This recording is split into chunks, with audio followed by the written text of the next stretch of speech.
सरकार डिसीजन नहीं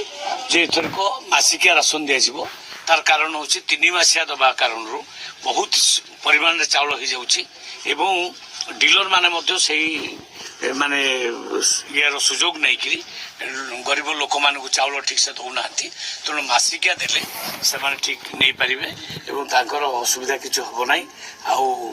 से अब 3 मासिया ने किए दरकार पड़े बिकी भी दरकार पड़े मिसयूज कर दौरान कि असुविधा पड़गला टी मेडिकल फेडिकल काम पड़गला से भी बिकी पकाउछ। तो दर्शक बंधु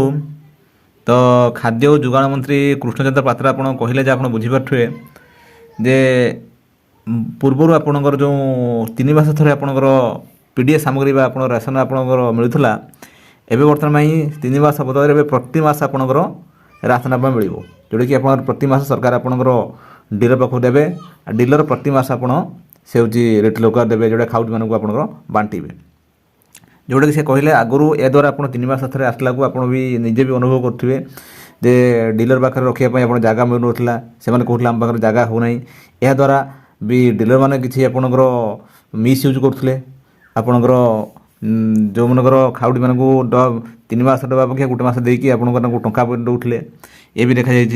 एवं खाउटी खाउटी मैंने आप गोटे मास नहीं आपको 2 मास आप से बिक्री करुले जोटा कि आप से कहते एमरजेंसी यदि खर्च पड़ुचे से किसी आप बिक्री कर चाउल को तेणु बर्तमान आपड़ जेहेतु गवर्नमेंट आप दूसरी आपंकर जे खाउटी दूसरी आपंकर राशन सामग्री प्रति मास आवश्यक अच्छी प्रति मास से ने बास कौन जगार आप पेंडिंग आप रही जोटा आपंकर जे पूरा प्रति मास क्लियर हम ता सहित ए प्रश्न उठी आपंकर तो आप जानते बर्तमान ई-KYC आप चली जे जो भूत रेशन कार्ड चिन्हट पाइबापी आपंकर जो मैंने रेशन कार्ड ना अच्छी कि ना ना आपंकर रेशन सामग्री उठा जाऊँगी तेणु एम माने ई-KYC माध्यम से चिन्हट कर जो मैंने अच्छा टोटाल आप केते क्षीर क्षीर पानी पानी आपंकर अलग हो दर्शक बंधु एठी ये है कथा ता सहित आपंकर जे किसी भी आप बाद पड़े जो मैंने ई-KYC आप करना किसी भी आप बाद पड़े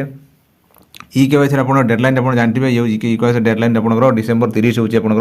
ला डेट डिसेम्बर 30 पर आपंकर जे जनवरी पाखु आपंकर प्रति मासर आपंकर जो राशन सामग्री आप सरकार जोगाई देवे बास प्रति मासिक आपंकर